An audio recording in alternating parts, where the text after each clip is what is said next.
Falar sobre o Vasco da Gama, o Cruz Maltino não jogou a toalha em relação a Evangelos Marinax, mesmo depois da notícia que eu contei nessa segunda-feira do entusiasmo do São Paulo em relação a um acordo com o magnata grego. São Paulo e Evangelos Marinax negociam uma parceria para as categorias de base. Segundo o São Paulo, se esse negócio for fechado, o Marinax não poderá seguir adiante com a ideia de comprar a SAF vascaína. Mas recebi a ligação de um dirigente do Vasco e essa pessoa demonstrou que as negociações com o Marinax seguem avançando e que toda vez que o grego conversou com dirigentes do Vasco, demonstrou muita vontade de ser dono do clube. Essa pessoa do Vasco inclusive me perguntou: Nicola, se você estivesse no lugar do Marinax e tivesse 22 bilhões de reais de fortuna estimada, você preferiria comprar a SAF do Vasco ou ser parceiro nas categorias de base do São Paulo? Essa pessoa do Vasco ainda lembrou que as cifras nem são tão diferentes. Vamos falar em 400 milhões para parceria na base do São Paulo e 1 bilhão de reais para a compra da SAF do Vasco. De fato, parece fazer sentido esse argumento. Só para complementar, importante dizer que as negociações entre São Paulo e Marinax começaram antes, mas diante de toda a repercussão extremamente positiva com o torcedor do Vasco, o Evangelos Marinax passou a olhar com bastante carinho a possibilidade de se tornar o dono da SAF Cruz Maltina.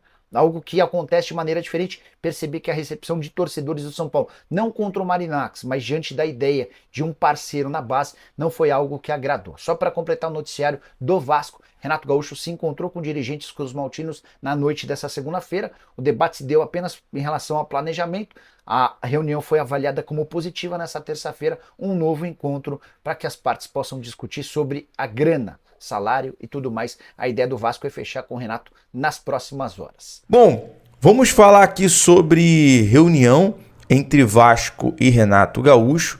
Ganha um novo episódio nesta terça-feira.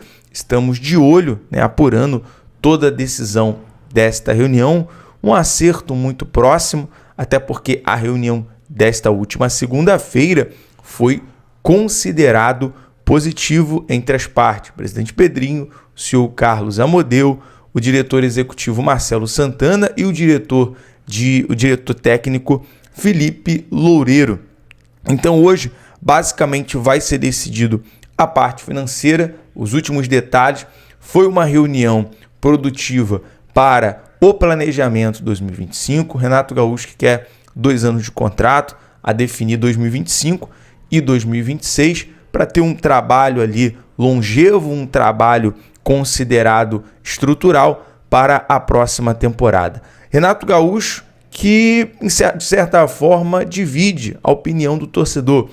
Em sua maioria, gosta, agrada Renato Gaúcho no Vasco. Alguns torcedores que eu acompanho aqui nos comentários ainda não se identificou, com essa informação em relação ao Renato Gaúcho assumir. Bom, tudo vai ser decidido nesta terça-feira, nesta segunda reunião, e é claro que nós estamos aqui de plantão para trazer toda a novidade para você, torcedor cruzmaltino. Bom, mudando de assunto, não menos importante, vamos falar agora sobre o bilionário russo, que é mais um na disputa.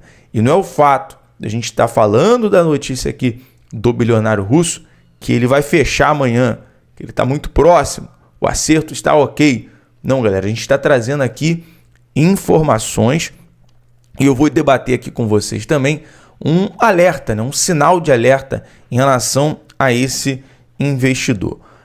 É mais um bilionário europeu interessado na SAF do Vasco.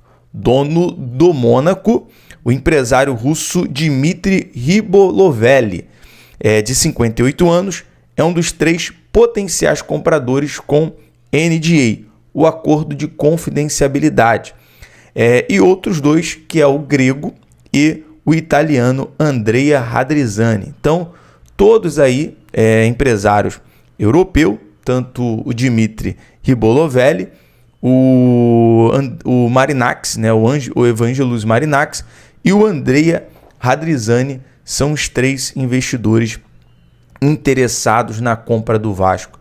Quero saber, torcedor, na sua opinião, qual é o de sua preferência. Na grande maioria tem sido o Evangelos Marinax, o bilionário grego. Como falamos já do Andrea Radrizzani em alguns vídeos, do Marinax, Vamos falar do Russo, 58 anos de idade, empresário no ramo de mineração e fertilizante, tem uma campanha no futebol atualmente, ele é dono do Mônaco e o Ribolovelli comprou o clube em baixa e atualmente é um dos principais times do país. Foi campeão nacional na temporada 2016 e 2017 e acabou com a sequência do PSG. Outro detalhe, né? Ele foi um dos responsáveis ali pela negociação entre o Mônaco e pelo Mbappé. Né? Ele negociou o Mbappé pelo Mônaco. Detalhe, avaliada a sua fortuna em 39 bilhões de reais. Ele é um dos 500, né, milionários aí mais ricos do mundo. Né? Tá em 50º lugar. Um dos mais ricos mundialmente aí falando em relação a Forbes. Outro detalhe, que ele teve uns probleminhas aí na sua vida, né? Foi preso em 1996, acusado de mandar matar o seu rival nos negócios. Ficou 11 anos em cana preventiva, alegou que foi chantageado pela máfia e acabou inocentado das acusações. Em 2018, foi preso novamente, acusado de participar da máfia. Acabou solto e livre. A situação segue tendo um desdobramento na justiça. Então, fora dos gramados, né, o russo, bilionário aí, teve certos problemas. Algumas extravagâncias. Comprou a mansão do presidente dos Estados Unidos, Donald Trump, por 95 milhões de euros. Adquiriu uma ilha na Grécia para sua filha avaliada em 100 milhões de euros. Pagou 88 milhões de euros em uma casa para outra filha. Seu divórcio conturbado custou 4,8 bilhões de euros.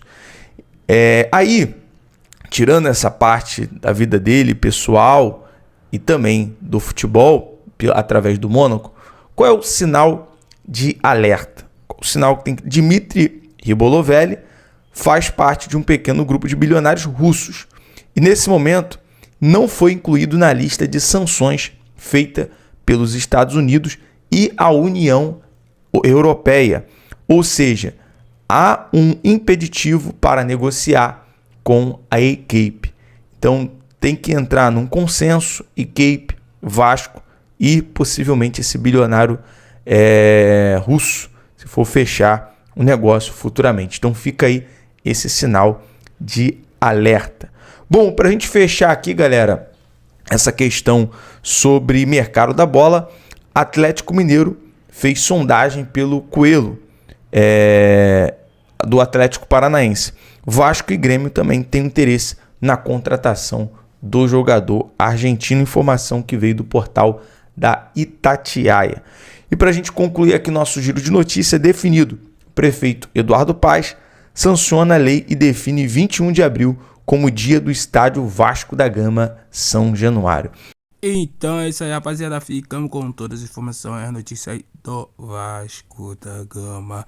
E aí, deixa a sua opinião, o que vocês acharam do vídeo. Se inscreva no canal, ativando aquele sininho para ter as notificações.